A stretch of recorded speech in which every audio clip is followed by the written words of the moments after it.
nas alturas. Irmãos caríssimos, desde o princípio da Quaresma, vimos a preparar-nos com obras de penitência e de caridade, pois estamos aqui reunidos para darmos início em união de toda a Igreja à celebração do mistério pascal do Senhor, isto é, da sua paixão e ressurreição. Foi para realizar este mistério da sua morte e ressurreição que Jesus Cristo entrou na sua cidade de Jerusalém. Por isso, recordando com fé e devoção esta entrada triunfal na cidade santa, acompanharemos o Senhor, de modo que, participando agora na sua cruz, mereçamos um dia ter parte na sua ressurreição. Amém.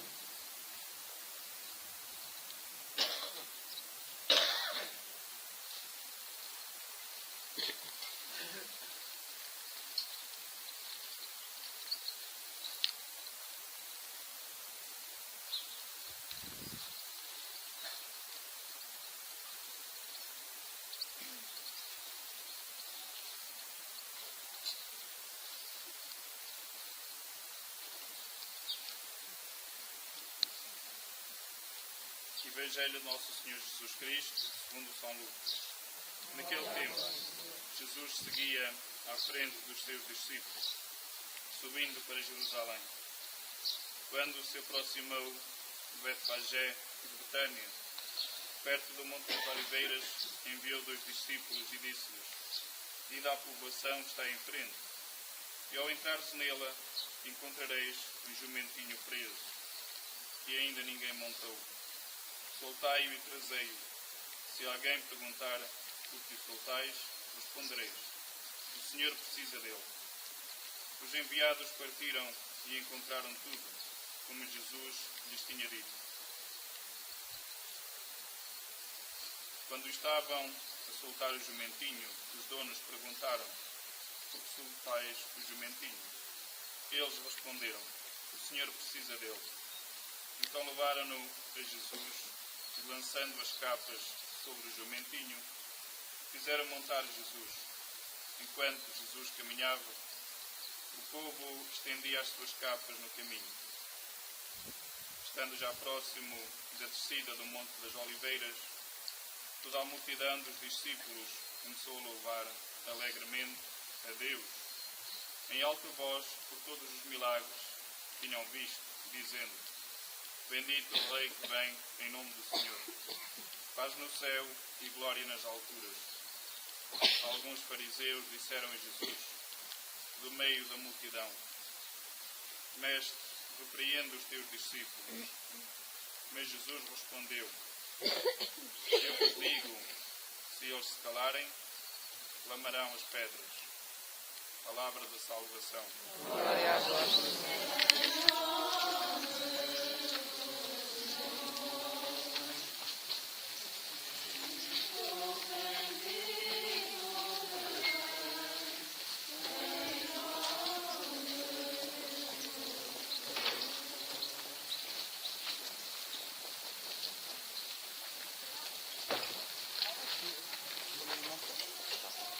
Pois digo que não tornarei até que plenamente o reino de Deus.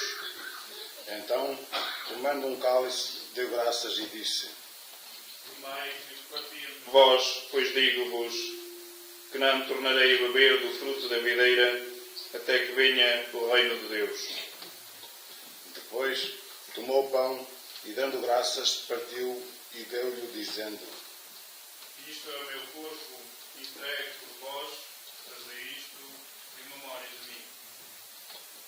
No fim da ceia, fez o mesmo com o cálice, dizendo: este cálice é a nova aliança no meu sangue, derramado por vós. Entretanto, está comigo à mesa a mão daquele que me vai entregar. O Filho do Homem vai partir como está determinado. Mas ai daquele por quem ele vai ser entregue. Começaram então a perguntar uns aos outros qual deles iria fazer semelhante coisa. Levantou-se também entre eles uma questão: qual deles se devia considerar o maior? Disse-lhe Jesus: Os reis das nações exercem domínio sobre elas, e os que têm sobre elas autoridade são chamados benfeitores. Vós não deveis proceder desse modo. O maior entre vós seja como o menor, e aquele que manda seja como quem serve. Pois quem é o maior? O que está à mesa ou o que serve? Não é o que está à mesa? Ora eu estou no meio de vós como aquele que serve.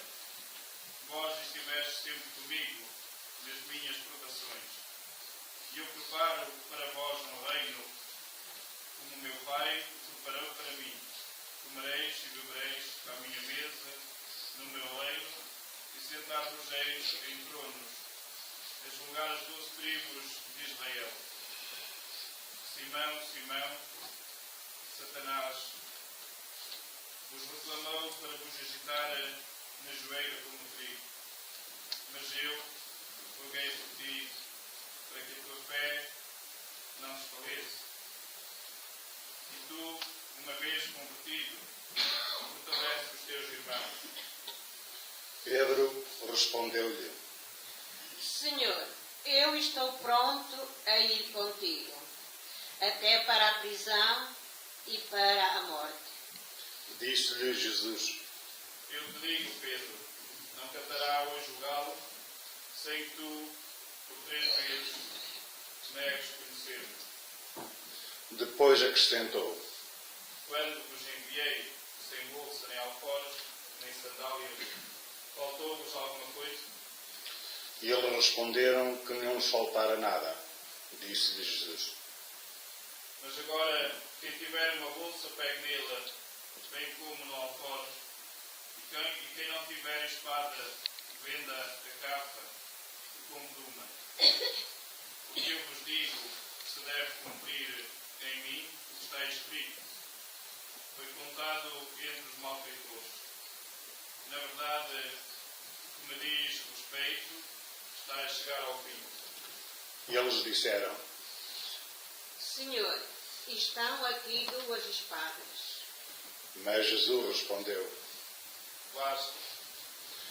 Então saiu e foi como de costume para o Monte das Oliveiras, e os discípulos acompanharam-no.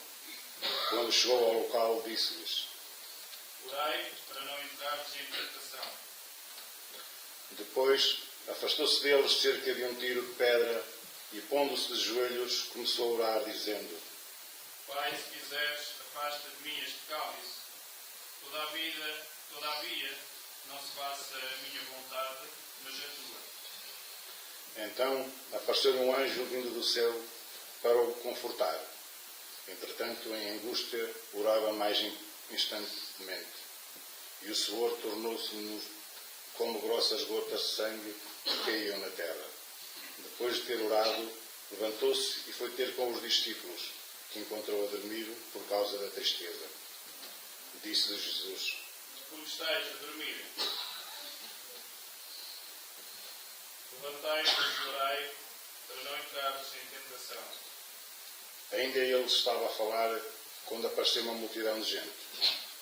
O chamado Judas, um dos 12, vinha à sua frente e aproximou-se de Jesus para o beijar. Disse-lhe Jesus: Judas, é com um beijo que entregas o Filho do Homem?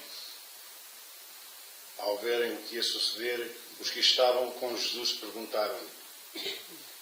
Senhor, vamos feri-los à espada? E um deles feriu o servo do sumo sacerdote, cortando-lhe a orelha direita. Mas Jesus interveio, dizendo: Basta, deixai-o. E tocando na orelha do homem, curou-o. Disse então Jesus aos que tinham vindo ao seu encontro, príncipes dos sacerdotes, oficiais do templo e anciãos: Vós saíste com espadas e varapaus, como se viesseis ao encontro de um salteador. Eu estava todos os dias com vós no tempo que não me deitastes as mãos. Mas esta é a vossa hora e o poder das trevas.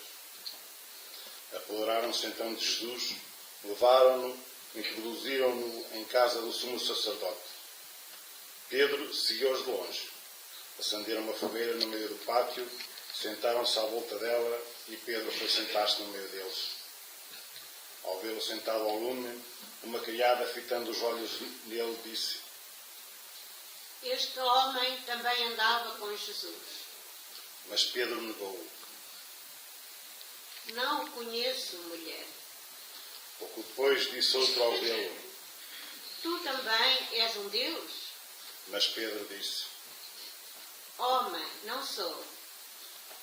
Passado mais ou menos uma hora, afirmava o outro com insistência: Esse homem, com certeza, também andava com Jesus, pois até é Galileu. Pedro respondeu: Homem, não sei o que dizes. Nesse instante, ainda ele falava, um galo cantou. O Senhor voltou-se e fitou os olhos em Pedro.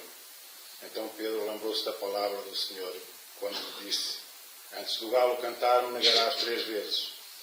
E saindo para fora, chorou amargamente.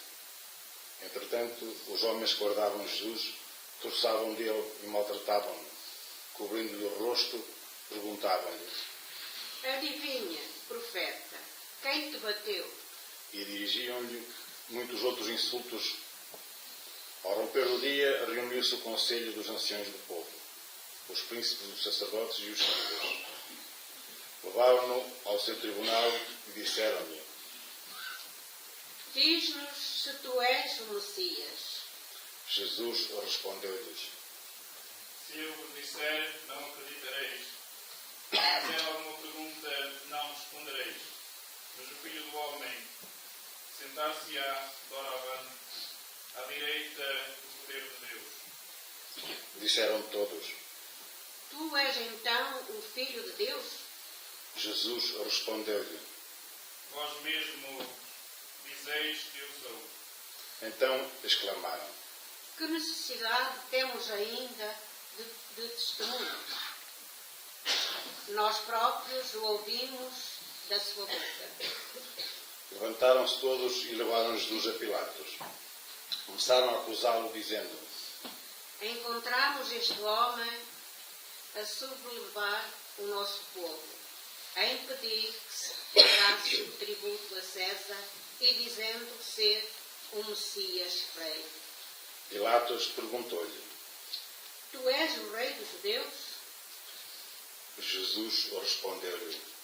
Tu o dizes. Pilatos disse aos príncipes dos sacerdotes e à multidão: Não encontro nada de culpável neste homem. Mas eles insistiam. Amotina o povo, ensinando por toda a Judeia, desde a Galileia, onde começou, até aqui. Ao ouvir isto, Pilatos perguntou se o homem era galileu.